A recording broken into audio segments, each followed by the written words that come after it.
Chaque jour, Charles et Carole vous présentent la leçon de l'école du sabbat.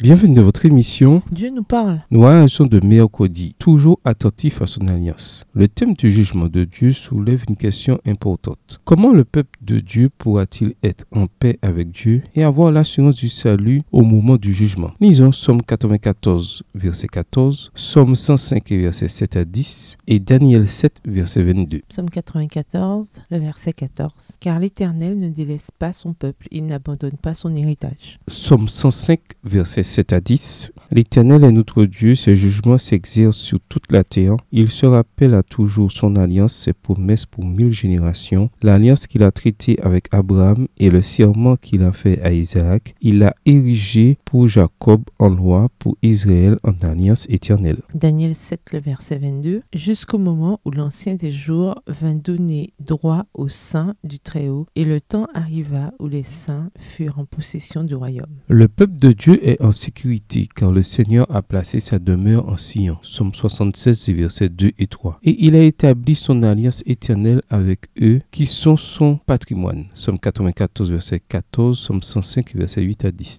Dieu ne se contente pas de promettre qu'il ne rejettera pas le peuple de l'alliance. Il est à l'œuvre pour les mettre à l'abri en lui. Il pardonne leurs péchés. Psaume 103, verset 3. Il instruit, bénit et fortifie son peuple. Psaume 25, verset 8 à 11. Psaume 29, verset 11. Psaume 105, verset 24. Les jugements de Dieu sont rendus pour tourner le peuple vers la justice et démontrer que Dieu prend soin d'eux. Psaume 94, verset 8 à 15. Le psaume 105 montre que, dans l'histoire d'Israël, Dieu a été fidèle à son alliance. Dans tout ce qui est arrivé, le beau et le mauvais, Dieu était là. Il a conduit Joseph de manière providentielle en Égypte et par son intermédiaire, il a sauvé son peuple et les nations voisines lors d'une famine sévère. Psaume 105, les versets 16 à 24. Le Seigneur a suscité Moïse pour qu'il fasse sortir son peuple de l'esclavage égyptien, ce qu'il a fait avec des signes et des prodiges. Psaume 105, les versets 25 à 38. Le Seigneur a accordé la terre promise à son peuple, Psaume 105, les versets 11 et 44, ainsi que sa protection constante, Psaume 105, les versets 12 à 15. Il les a multipliés, Psaume 105, verset 24, les a libérés de leurs maîtres, Psaume 105, les versets 37 et 38, et a subvenu à leurs besoins quotidiens, Psaume 105, les versets 39 à 41. Le Seigneur est sans doute le souverain de tout ce qui implique son peuple. Cette vérité, les psalmistes voulaient que son peuple ne l'oublie jamais. Quand Dieu se souvient de son alliance, cela implique davantage qu'une prise de conscience ou le souvenir. Mais cela implique davantage qu'une prise de conscience ou le souvenir, car cela l'amène toujours à agir. Genèse 8, le verset 1, 1 Samuel 1, le verset 19, Psaume 98, le verset 3, Psaume 105, les versets 42 à 44. De la même manière, le premier appel d'Israël est de demeurer fidèle à l'alliance en observant les lois de Dieu. Psaume 78, le verset 5 à 7 et Psaume 105, le verset 45. Le peuple de Dieu est également appelé à rendre témoignage de Dieu aux autres nations, car le Seigneur souhaite que toutes les nations se joignent à son peuple Israël. Psaume 105, les versets 1 et 2. Le monde est ainsi en sécurité dans l'alliance protectrice du Dieu Tout-Puissant et Miséricordieux. Psaume 89, les versets 28 à 34. Qu'avons-nous en Jésus qui montre pourquoi ces promesses faites à Israël autrefois peuvent maintenant s'appliquer à nous? Voir Galates 3, les versets 26 à 29. Galates 3, les versets 26 à 29.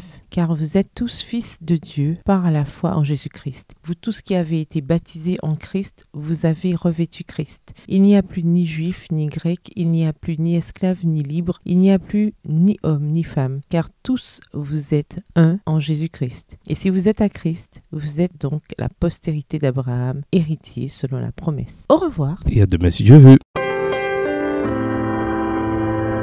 Dieu nous parle. Chaque jour, Charles et Carole vous présentent la leçon de l'école du sabbat.